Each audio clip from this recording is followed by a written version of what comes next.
Conte à guérir, conte à grandir de Jacques Salomé.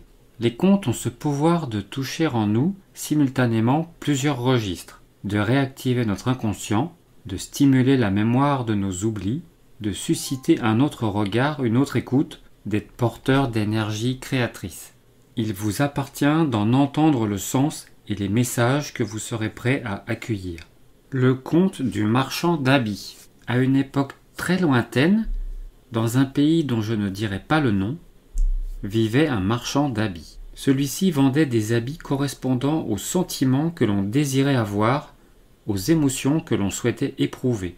Vous souhaitiez un habit tristesse, il vous vendait un habit tristesse à la profondeur ou à l'intensité de votre choix, du chagrin au désespoir, en passant par toute la variété de la détresse. Vous souhaitiez un habit de joie, il vous le taillait à vos dimensions, il vous confectionnait sur demande un habit de bien-être, de plaisir, de jubilation, de rire ou seulement de sourire.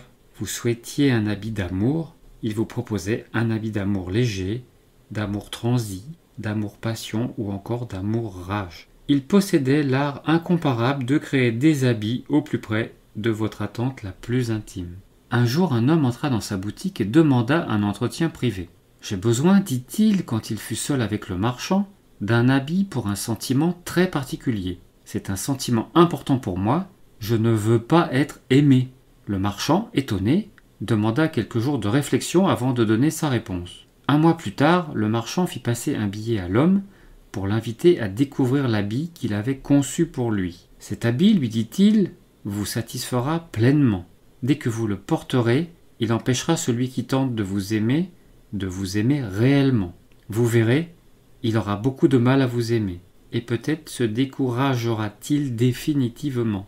Mais comment s'appelle cet habit ?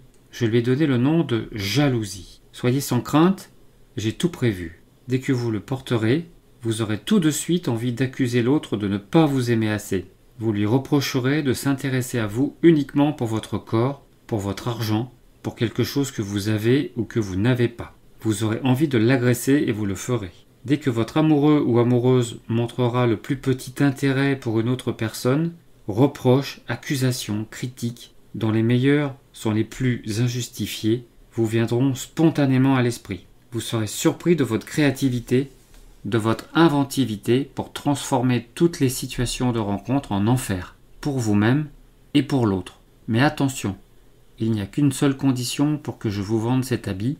Il est tellement efficace pour empêcher quelqu'un de vous aimer que je vous demande de ne chercher à le reproduire sous aucun prétexte. La suite de cette histoire est épouvantablement dramatique. L'homme fut si satisfait de cet habit qui, dès qu'il le portait, arrivait à détériorer toute relation amoureuse, mettait toute tentative d'amour sincère en échec. Il fut tellement satisfait qu'il en parla autour de lui et transgressa son engagement.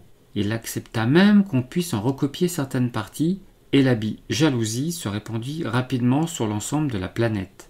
Il revêtit entièrement ou partiellement des milliers d'hommes et de femmes dont certains l'adoptèrent en entier afin de développer une jalousie morbide, mortifère, non seulement pour eux-mêmes mais pour l'autre également. C'est ainsi qu'on peut lire dans certains journaux ou entendre aux informations « Drame de la jalousie. Il l'aimait tellement qu'il préféra la tuer. » Ou encore « Excédée par ses crises de jalousie, elle l'empoisonna. » Et aussi, ils passèrent 20 ans de leur vie à se reprocher mutuellement d'être trop aimés et mal aimés par l'autre. Ceux qui lisent ou écoutent ce genre de nouvelles aux informations pensent que c'est le jaloux qui aime trop.